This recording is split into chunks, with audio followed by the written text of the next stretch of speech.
Hey, good evening, good evening, and welcome to Bloom Thursdays. It's so great to have you here tonight. And I am Lola Moore Johnston. I teach purpose mastery and faithful productivity to women and men. And I am so grateful that you have chosen to join me here tonight. Well, we do this every time we come together. I want to see where it is that you are watching from. And as you do that, won't you also tag a friend and let them know that Bloom Thursdays is on? We would love to have your friends here. So where are you watching from? I see a couple of familiar faces. Good evening, everybody. Hello, hello. Thank you so much for joining. Hello, Miss Shirley. Good to have you here tonight. And we want to see where you're watching from. So come on, tell me, go on in the comments and tell me where you're watching from. And let me tell you a little bit about Bloom Thursdays. Every Thursday I come on and share inspirational stories and tools that help you to live out your purpose. And so if you're wanting to be more and greater than you have been ever before, this is the place to be. If you know somebody who needs to have some inspiration on tonight during this tough season, you need to tag them and let them know that Bloom Thursdays is on. So let's look. We have Madison, Mississippi. Hello, Miss Latanda. Good evening. East Point, Georgia. Nassau, Bahamas. Good evening. Good evening. I see California here, New Orleans, Fort Lauderdale, Virginia. So good to see you. And Miss Robin Cleary, I did not know you were in Virginia. We got to figure out how close we are and connect. I'm in Virginia as well. I see Sacramento, California. Good evening. Welcome, welcome, welcome to Bloom Thursdays. Well, we have been talking about a book called Success from the Inside Out. And if this is your first time, please indicate in the chat. This is my first time here. I'm here for the first time. We want to acknowledge you. Hi, Miss Myrna from New York. Good to have you this evening. Good evening, Miss Marsha. Good to have you. We are talking about, again, the book Success from the Inside Out.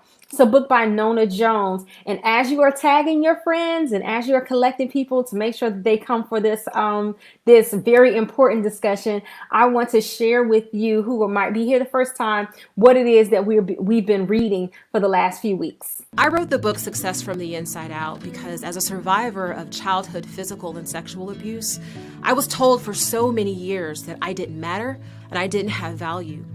And the favor of God was on my life, and He took me to places I would have never imagined in my career. But the brokenness of my past followed me with every successive promotion until I discovered one day that until you forgive the people who broke you, you will never truly understand what it means to be successful. You see, there is a success that empties, and then there is a success that fills.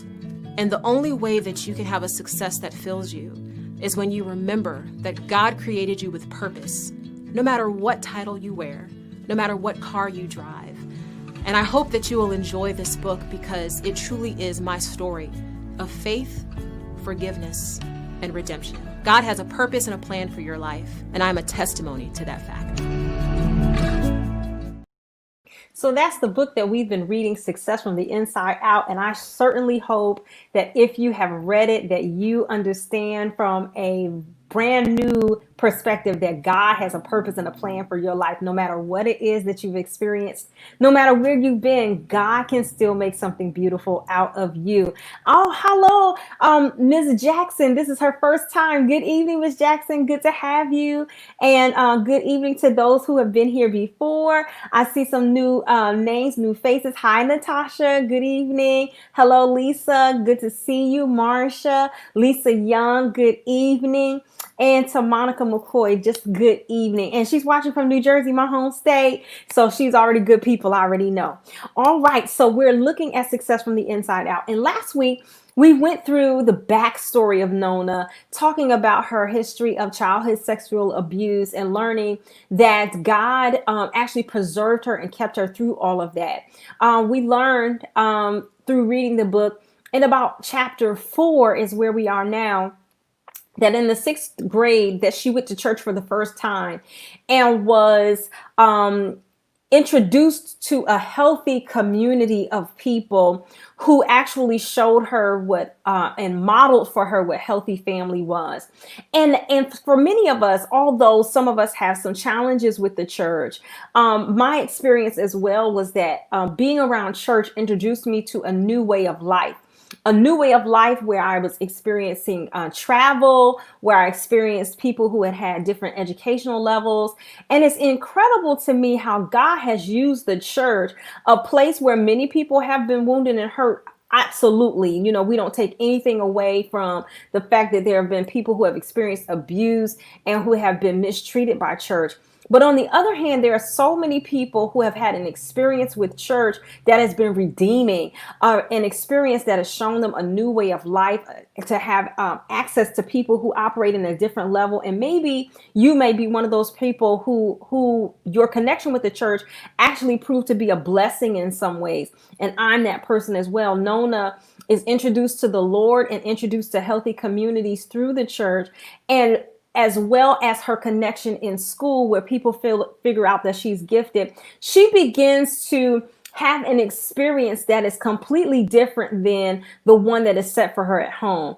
And I just want somebody here to know that God indeed works everything together for good to them that love God, to the called according to his purpose in Christ Jesus. That is Romans 8:28. And we see in her life, and I think you can see in yours too, how the circumstances around you did not define you. Is there anybody who will say in the chat that you've had that experience? That even though there were challenges in your home, even though there were challenges at school, even though you might be having challenges right now, somehow there is an invisible hand that's holding you, that's keeping you, that's ushering you into a new place, a new destiny, a new spirit, a new season, a new space. And I want to just say, praise God for ushering me into something new, for helping me to see something new. And so Nona begins to share how even though she is still experiencing sexual abuse at home, even though her mother is still abusing her at home, God starts to extract her from the mindset of her surroundings. And eventually, as a gifted student, she gets a scholarship to the University of Florida, and she leaves on a full scholarship. And I just want to, this is an empowerment show, but you already know I'm a Christian and I come from a Christian perspective. I just want to praise and thank God that we are not anchored to the things that surround us, but God will infuse some opportunities in our lives to help us to get free. And even though she was not completely healed and whole, God still gave her this opportunity to leave home in a safe way, and she did so. So she goes to school. She meets the man who she will eventually marry, although it takes a little while for her to have these to have that successful relationship go. And she starts to become a leader in school. She started even in middle school becoming a leader and showing that she had leadership capacity and some real strength around her education. But she also talks about the fact that because of her background and her need to be accepted, that she develops this addiction to approval from other people. And she begins to achieve so that she can win the approval that she never experienced with her family. And so this becomes a pattern of behavior. Well, when she was younger, she was acting out and being disrespectful and being a person who was a distraction in her classes. Now she begins to overperform. And I think she does a good job of showing that we, if we're not careful, can operate with socially accepted addictions. So if we are a person who's addicted to pornography, then that is not an acceptable addiction in a Christian perspective, right? We don't go around and just have a pornographic site on our phone openly. We're not walking around talk about pornography. That's not socially acceptable. But we can, however, for the acceptance of other people, be at a church all day, all night, all week, never spend time with our families. But because it is something that is socially acceptable, we can still masquerade as healed when we're just as broken and just as sick as we were before, just with a socially acceptable addiction. And our approval addiction, especially in the church, is one of those addictions that people will operate with for years and years and years. And many people have worked themselves to death for the approval of the church because there's not healing that happens on the inside. And so we have to ask questions of ourselves, right? And maybe you have had that experience. I have had that experience where I come out of a toxic situation and start to overperform in what I believe are acceptable ways, and then find myself just as broken down, just as hurt, just as, what should I say, unconverted on the inside, working for the church, but the Spirit of God is not working in me. Somebody says in the comment, yes, that workaholic spirit. And many people in the church, I tell you, we are workaholics because we're still trying to win the approval. And some of us, not necessarily the people around us, but we're trying to win the approval of parents who have gone on, who have died, parents who we don't interact with, communities that we're no longer connected with. And if we are not intentional about completely healing ourselves, I mean on the inside, like lifting the covers of what other people can't see, if we don't go on the inside and get that healing, then we will continue to operate in unhealthy ways. It's very difficult, right? It's very difficult sometimes for us to nail down the fact that we need to be healed because, again, we operate in ways that are socially acceptable. And so if you have a new distinction on your job, if you've gotten a new raise or you've gotten a new job and you've been promoted and you're there for 70 and 80 hours a week, nobody or few people will call you to the carpet. Sometimes your family will praise you for that.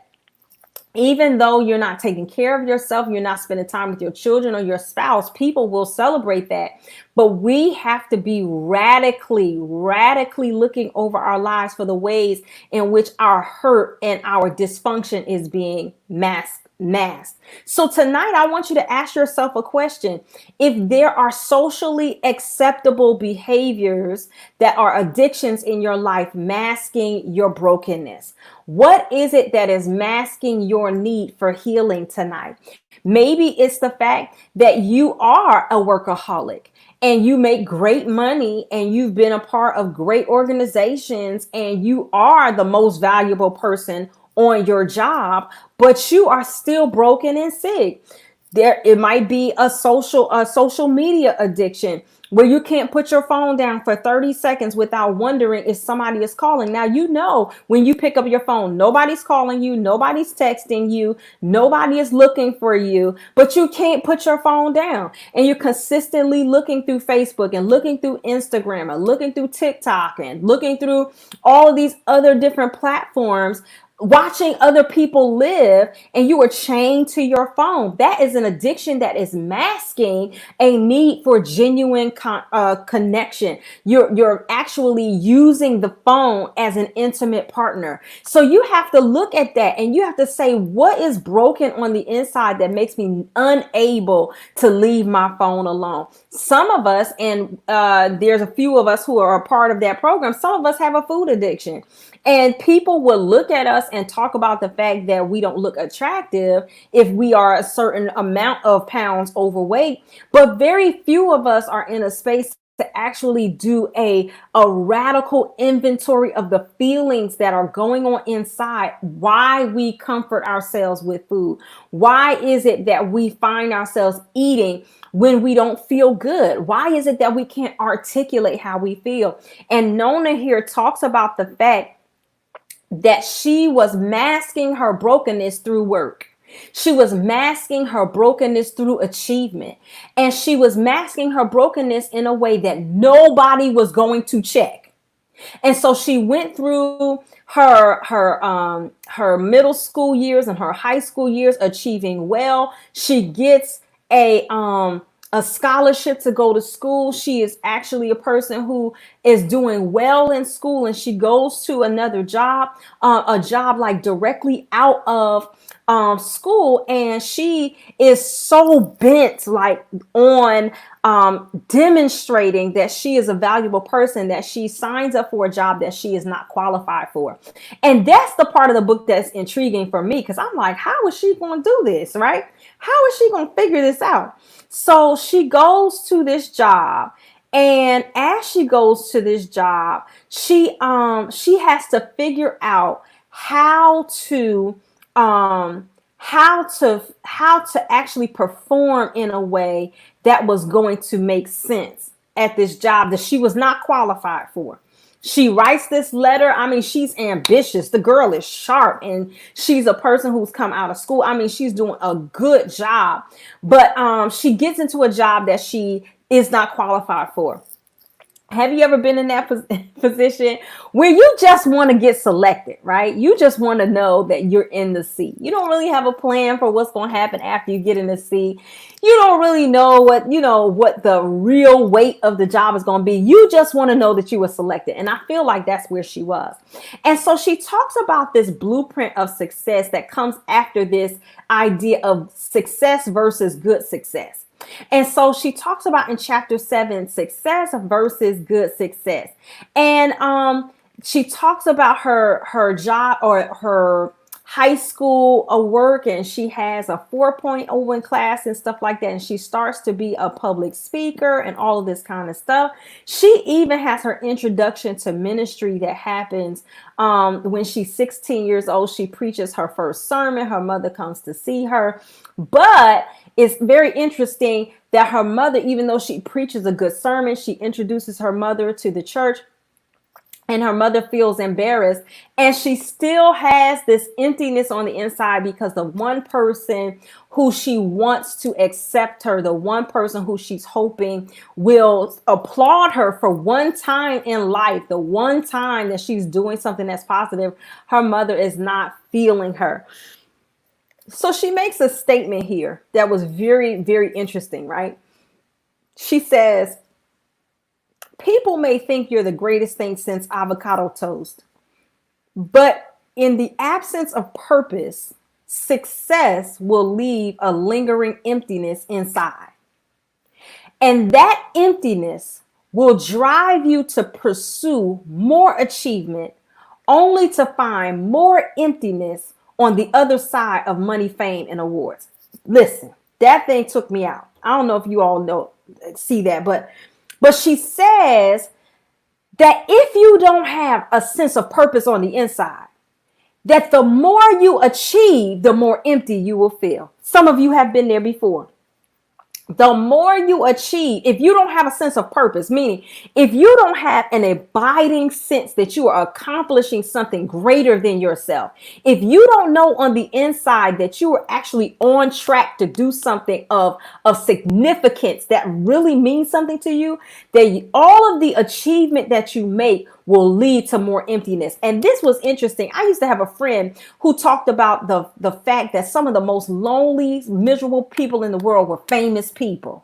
That people who had immense amounts of money, who had all of the cars and homes and opportunities to be in country clubs and all those kind of things, was some of the most miserable people in the world. Now, I used to say to myself, well, I would like an opportunity to try it out. Let me just see. I don't have to be rich forever. Give me just a year. I want to see what it's like. Let me see if it'll be empty for me. I guess I'll just have to take his word for it that some of the most empty, some of the most challenged people in the world are rich people, people who have immense amounts of money and fame, because they have access to this resource that they think should make them feel happy, but it doesn't. And where do you go when money doesn't do it for you? Where do you go when parties don't do it for you? Where do you go where you have 1,000 friends who you can call and all of them would happily spend a weekend with you anywhere on the planet, and you don't like any of them? And so these people have what everybody wants, but it is not good for them. I mean, I think it's like having access to sweet potato pie that's like great every day of the year. and you don't like sweet potato pie, like what do you do? How do you tell people that you're surrounded by sweet potato pie and you don't like it? Oh, you have a mango tree in the backyard with sweet mangoes on it, but you don't like mangoes. Like, what do you do? And so she's saying here that every time a person who does not have purpose achieves, then it only leads to more emptiness. The Bible talks about this, I can know all mysteries and I can speak all knowledge, and I don't have love. I'm like a sounding brass and a tinkling cymbal. It's like this emptiness on the inside. If there's not a deep sense, an anchored sense of purpose on the inside, then everything you achieve will be empty. And again, there's nothing like receiving an award or receiving a promotion and feeling sick on the inside because you don't want it. You don't even want to be there. And the quote that she has here says, "What people think about you is your reputation, but who you are on the inside is your character." So she starts to talk about reputation and character there. But I did want to bring out the fact that it's very important for us to have a sense of our purpose, to understand what it is that we're trying to achieve, what we were made to achieve, so that whether or not we have $10,000 in the bank or $10 in the bank, that we can feel like we are achieving what we were born to achieve. Now, I mean, it's not fun having $10 in the bank. I would like to have more than that. But if I do have $10 in the bank, then it's great to know, it is exceptional to know that with that $10, I'm living a life that I'm happy with and that I'm with people that I love. Okay, so she talks about this blueprint for success. I'm gonna shoot through this thing. And if you have any thoughts or questions, I love to see it here. I see Shirley Oliver say, sometimes we overachieve to prove the naysayers that they were wrong. And it's the truth. And many times I've learned that the naysayers are not paying attention to you anyway. They don't care what you have done. They don't care what you have achieved. I have done things that I thought everybody knew about and asked certain people, "Hey, did you see so and so?" And they hadn't even heard of it. So here we are running and wearing ourselves out trying to impress these people, and these people don't even care about us. I mean, it's terrible to recognize that there's some people who don't even care. They don't care. So here it is. She talks about this blueprint for success, and then we're going to go. The first off, in order to have a blueprint for success, she says, build gratitude. Have an abiding sense on the inside that you are grateful for what it is that God has done. That you see what it is, that you see what it is that God is doing on the inside of you, and that you're willing to say thank you and to move forward.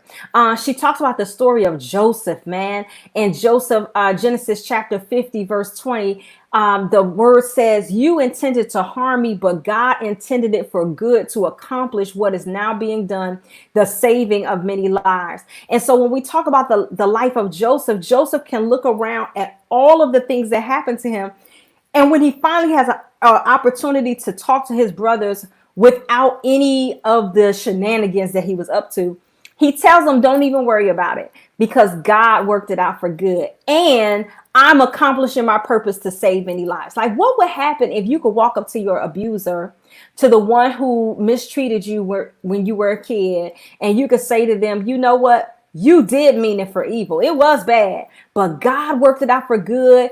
And God made it so that my life now affects other people's lives. You really take the bullets out of their gun because there's nothing that they can do to harm you. Then she talks about number 2. So number 1 is build gratitude. It's on this success on purpose and this blueprint for success. Number 1, she says build gratitude.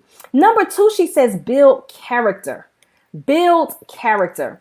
And here is where this was very important. And I think the ladies should listen to this, right?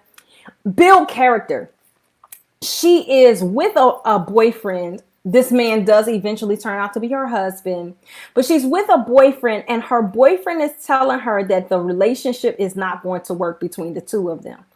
And it so happened that she was feeling that the two of them were arguing all the time because he would say something, maybe say something is blue, and then she would really want to argue and say it was red.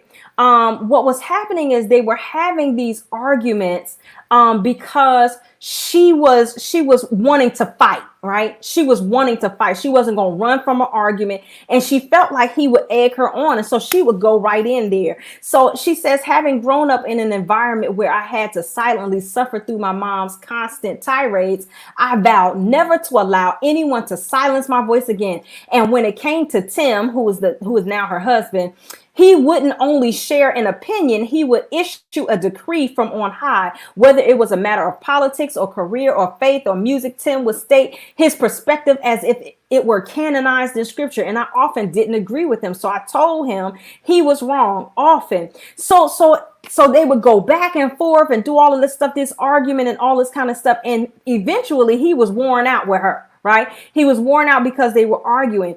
And I realized here as she was doing all of this arguing that she wasn't necessarily arguing with this guy, Tim. She was really arguing with her mom. She had some character issues that even though she was successful, even though she was beautiful, even though she was on the dean's list, even though she had a scholarship, she was still broken.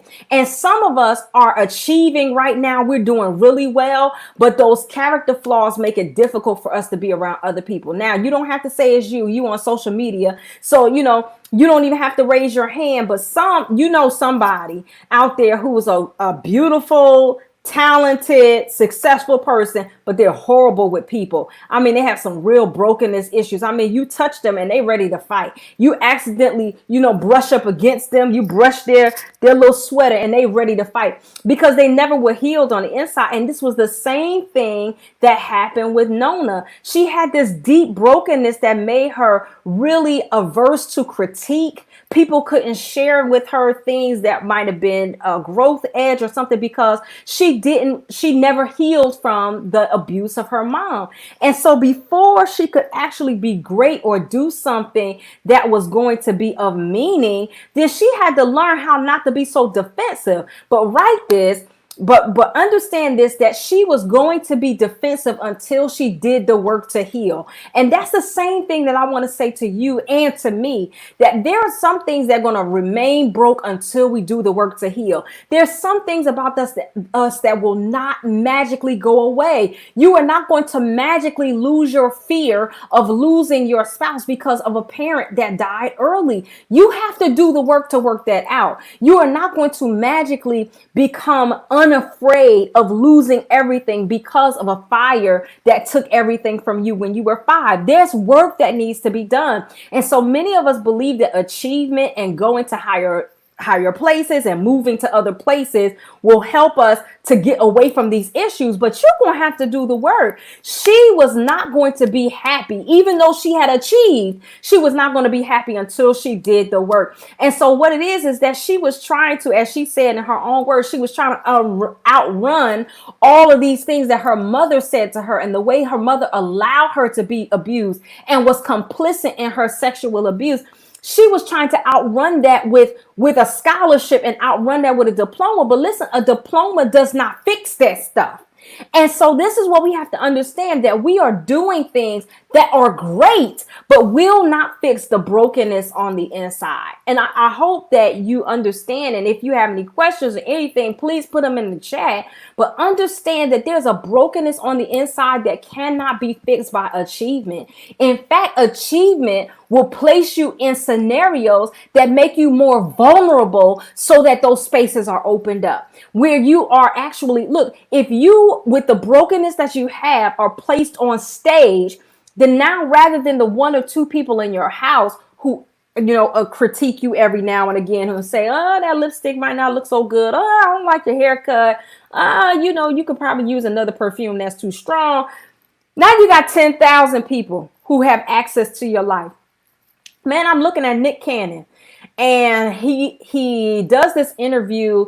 And I have to be honest that when I'm listening to the interview, it sounds like he's just kind of like talking off the cuff. It's really interesting to hear. I'm wondering, okay, did he read a new book or did he, watch a video that made him, speak in this way? Like, did he really believe this or is he trying to sound smart?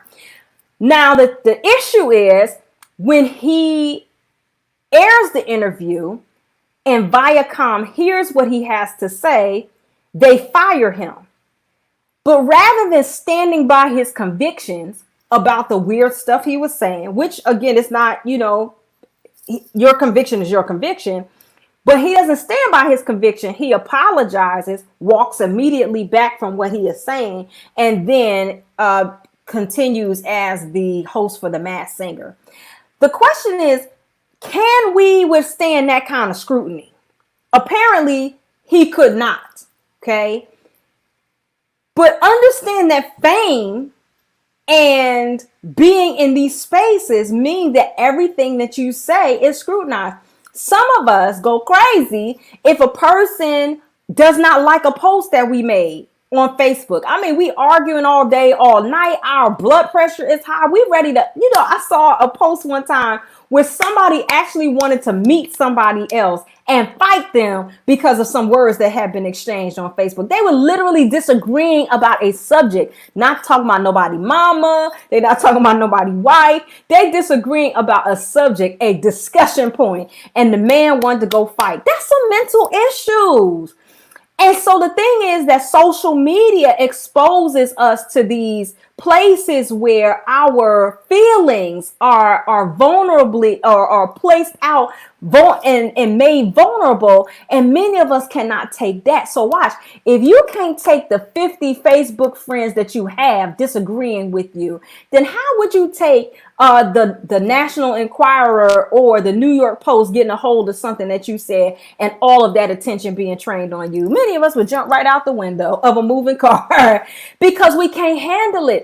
So if you want to be successful on any level, hear me now, you have to do the work. You have to get the healing. You have to make sure that you are safe to be outside. We don't let open wounds be exposed to the open air. You put some dressing on that thing and close that thing up. And many of us want to be elevated before we're healed. So we're looking here at Nona, and Nona was not healed.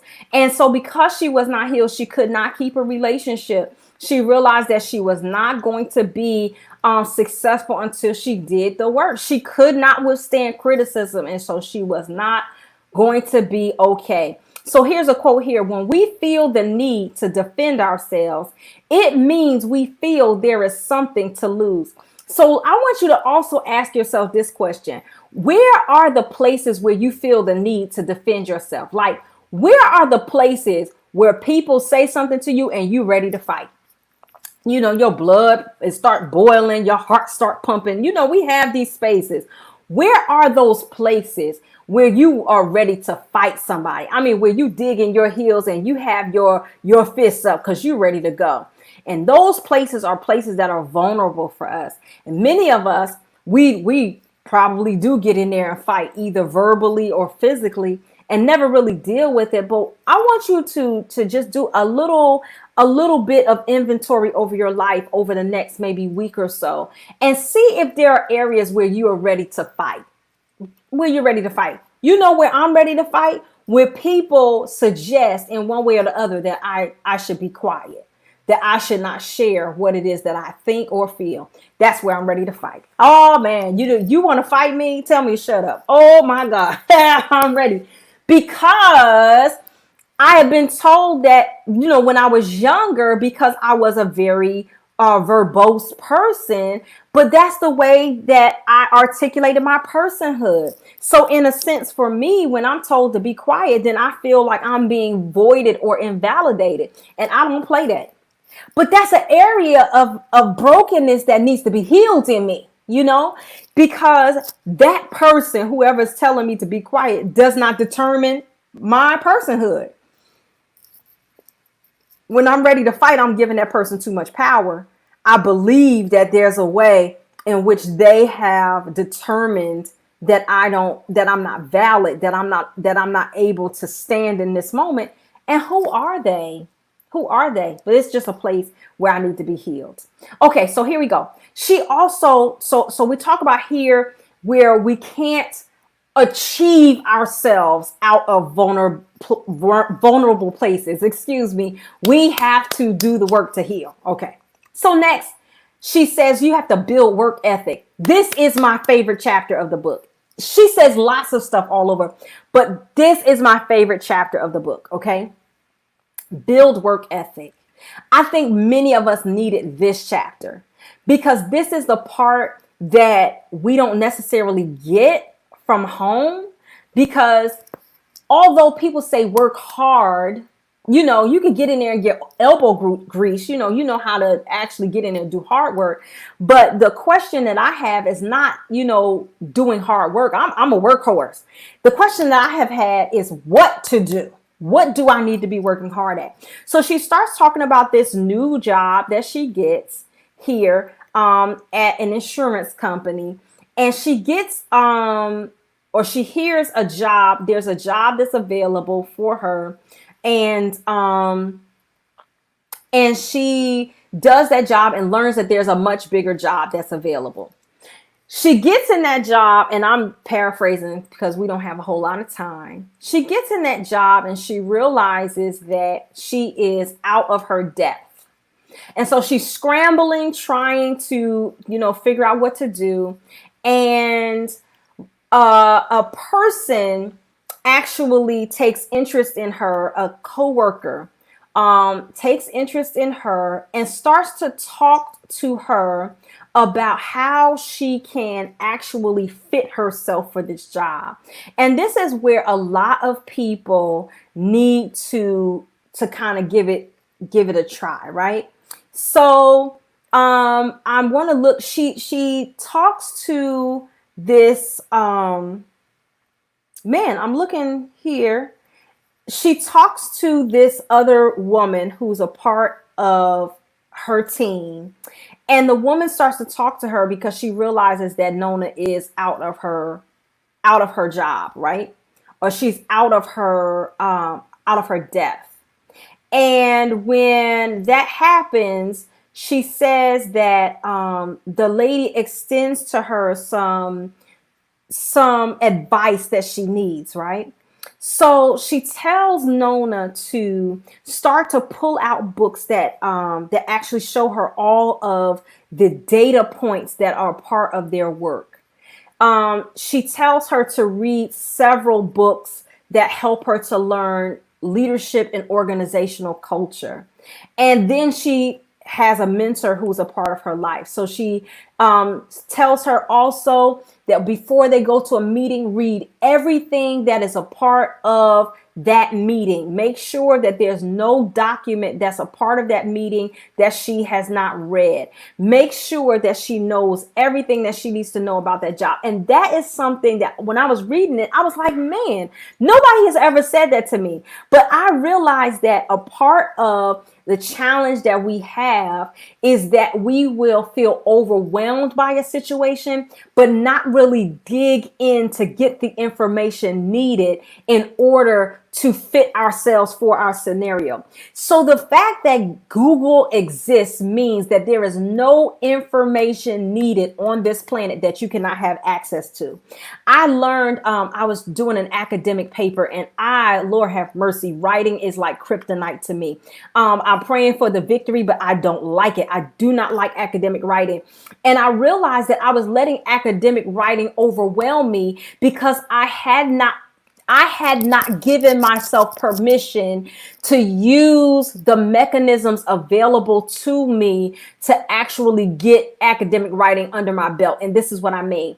I started to look at YouTube and I looked up academic writing. And do you know there are videos of all kinds of people from different points of view that talk about academic writing. And any kind of document that you need to produce, there are people on YouTube who will walk you through how to produce that document. And I'm sitting there like, get out of here.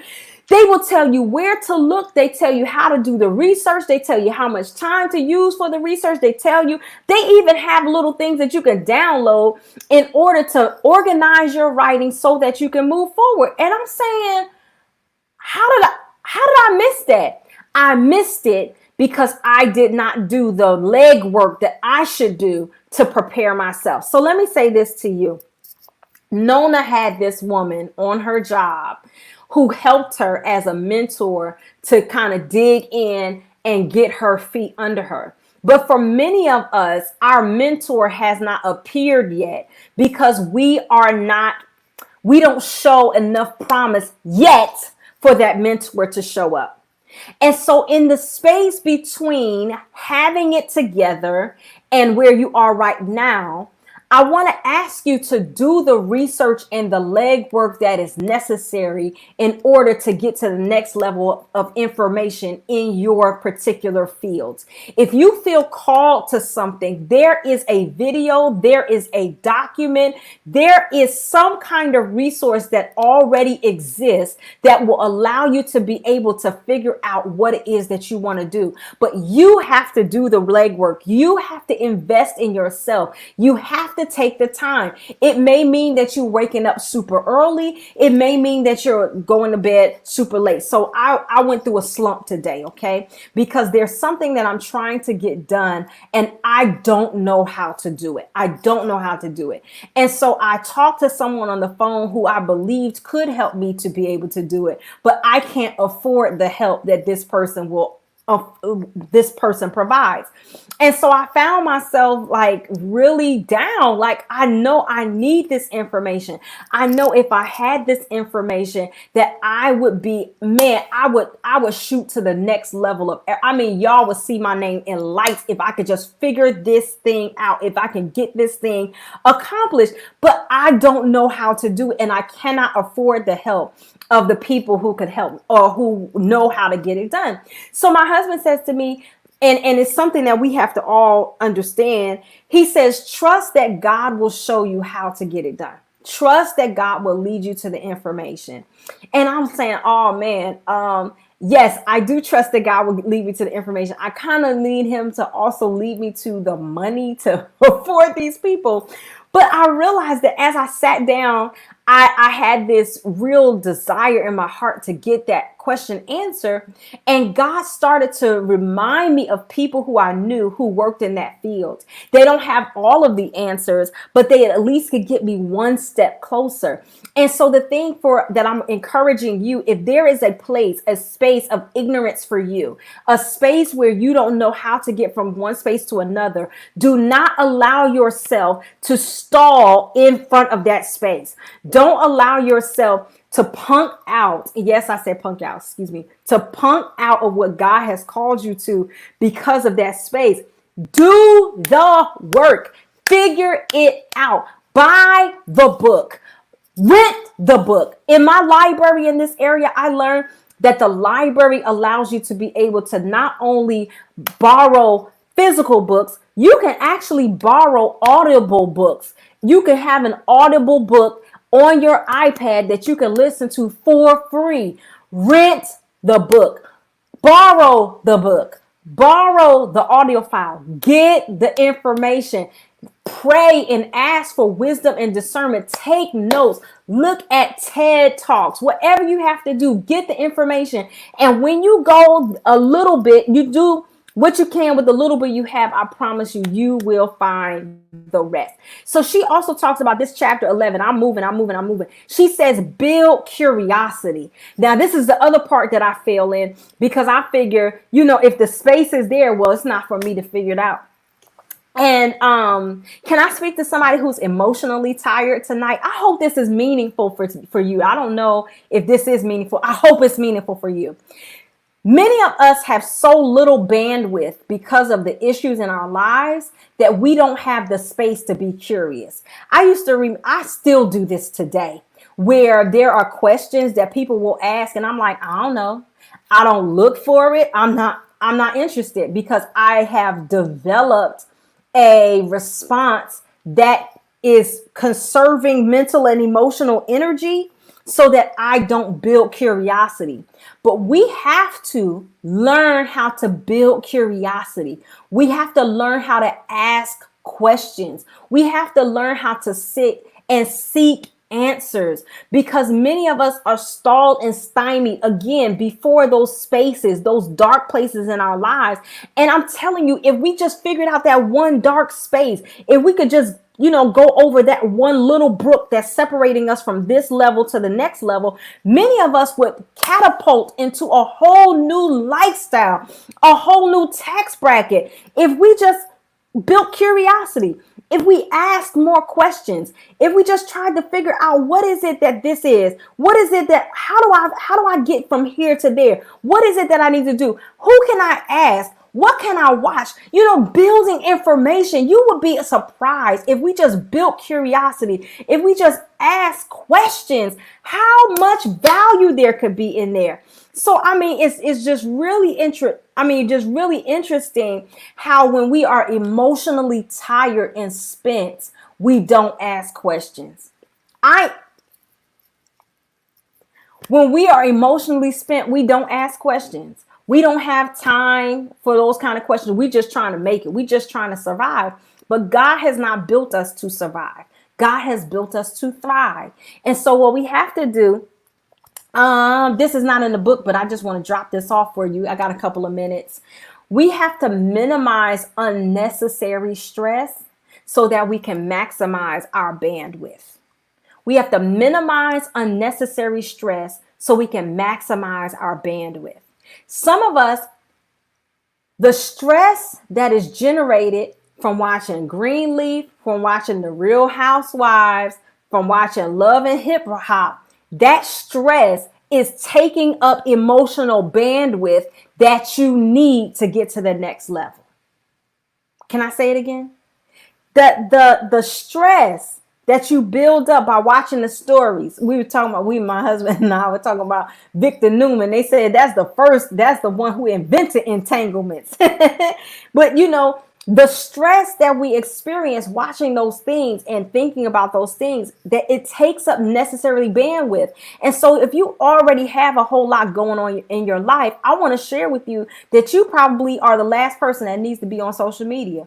You're the last person that needs to be on Instagram. You do not need to watch Love and Hip Hop. You need to leave Jerry Springer alone. Maury, it doesn't matter who's the father. You need to be focused on your stuff to minimize that emotional noise so you have some bandwidth. So many of us can't even look at we can't even look at things that we need to look at. We can't build curiosity and ask questions in areas where we need to because we're bogged down with foolishness. So let's take all of the emotional junk out of our lives. Let's take a 7-day emotional junk fast.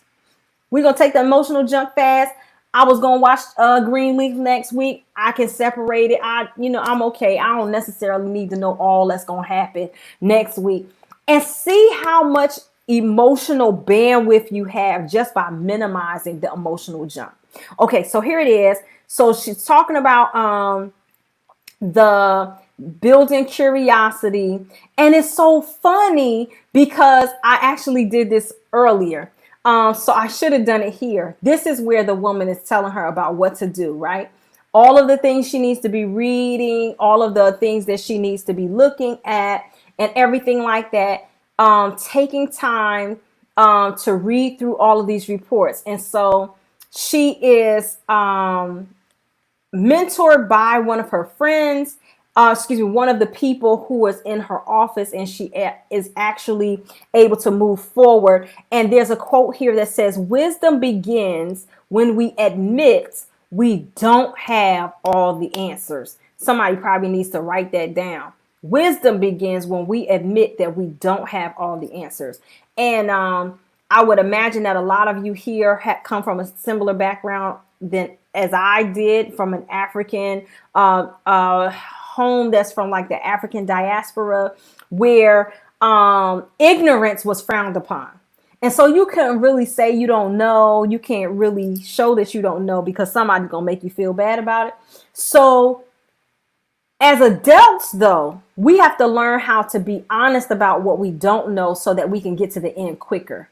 And some of us, because we are not able to admit what we don't know, we find ourselves out in the emotional bushes too long.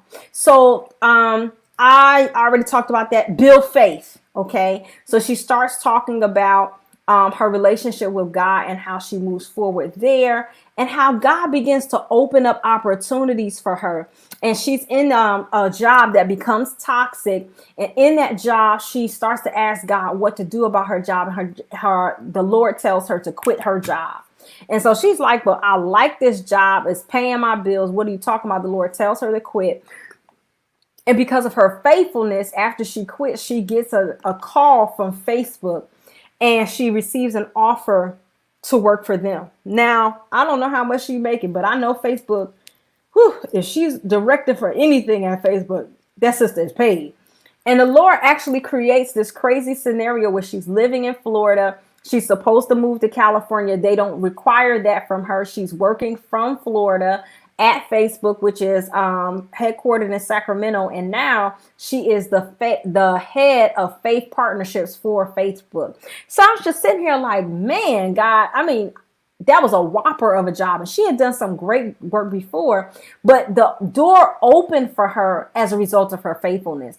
And many of us have God that is talking to us about doing something that sounds crazy, but I want to tell you today that you can trust God. And many of us, we've been going through the 14-day purpose project, and one of the foundational principles that we learn is that for anything that we need, we ask God, because God gives freely. James 1 verse 5, God gives freely and he does not give you a hard time about it. So you can ask God anything. And anytime we ask God for wisdom, he will give it to us. And in her obedience to God, God gives her this job as the director of faith partnerships at Facebook. And now this woman is doing great. We saw in the beginning of her story, she's a victim of childhood sexual abuse. She's dealing with acting out in school, dealing with this unresolved pain between she and her mother. But she somehow the Lord turns the page for her, has some teachers who are who actually see actually a promise in her. And now she's the head of faith partnerships at Facebook. When I read this book, I'm like, what can't God do? What can God not do? I mean, I'm looking at her life like, what can God not do? But then she ends the book in a way that I think is really meaningful. And I think it's something that we need to look at, because even though all of that was going on, the unresolved portion of her that had her behaving in order for her to win other people's recognition caused her to neglect her children. And I don't have a child that I have birthed yet, but I realize that if we don't resolve our issues, then the issues that we had from our childhood will seep into how we parent our children. And so her son starts to act out in school in the same way because he's unable to articulate the fact that he misses his mom. And she's doing all of this because she is actually reaching out for the affirmation of a mother who will never give her that affirmation. And for many of us, we find ourselves neglecting the lives we have because we are still trying to resolve the life that we used to have. And so I really appreciated her for sharing that and being vulnerable with the fact that there was still work that she needed to do, that she had all of this money. She and her husband are pastors of their church in Gainesville, Florida.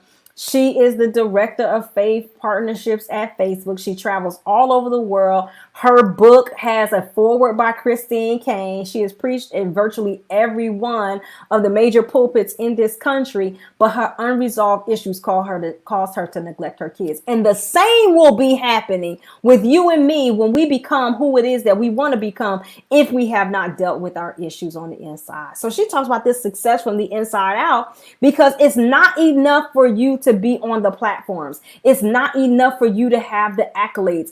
It's not enough for you to be successful on the outside. You got to be doing the work on the inside too. You have to be healed and whole on the inside. I mean, what a wonderful book for us as we begin our time together in this forum, to know that success does not only happen on the platform, it happens on the inside. I hope you enjoyed this book.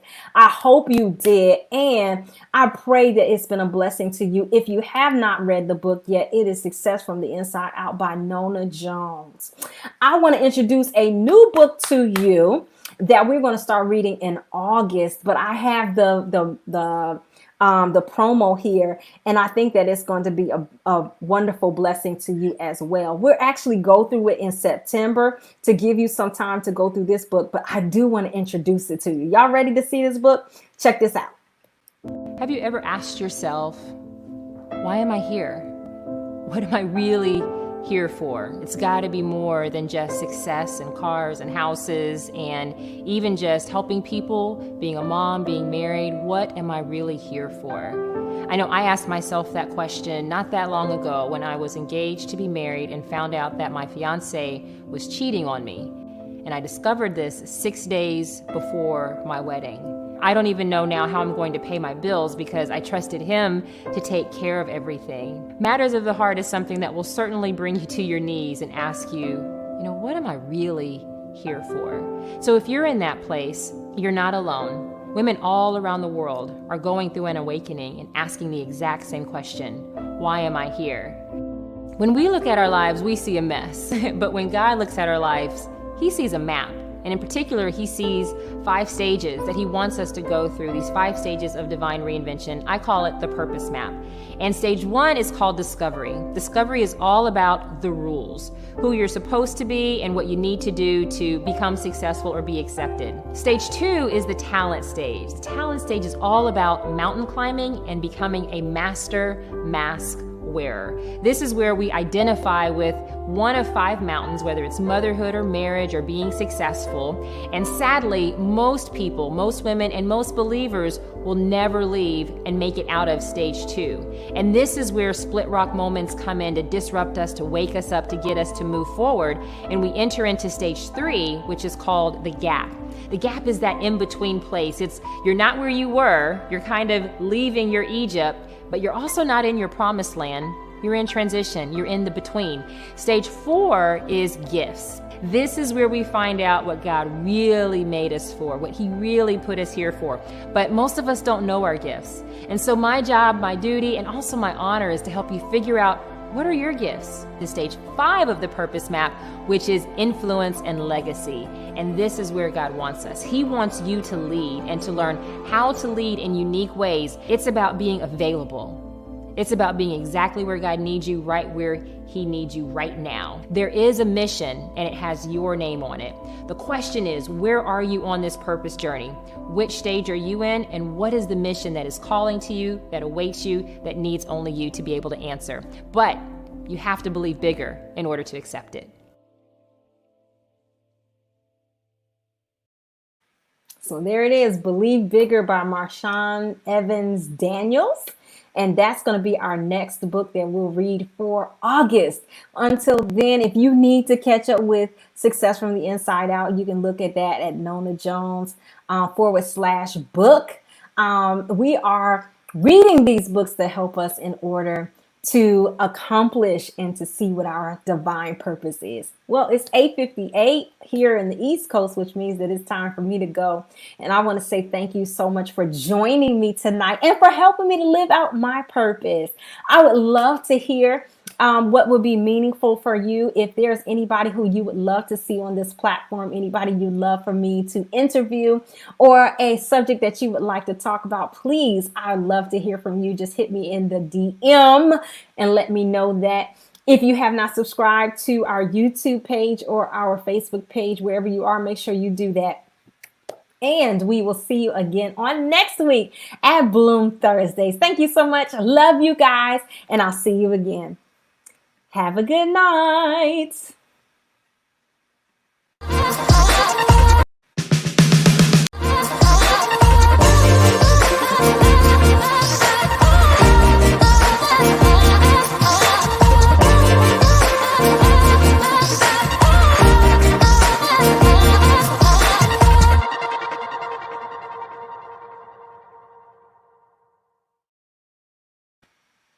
Good night.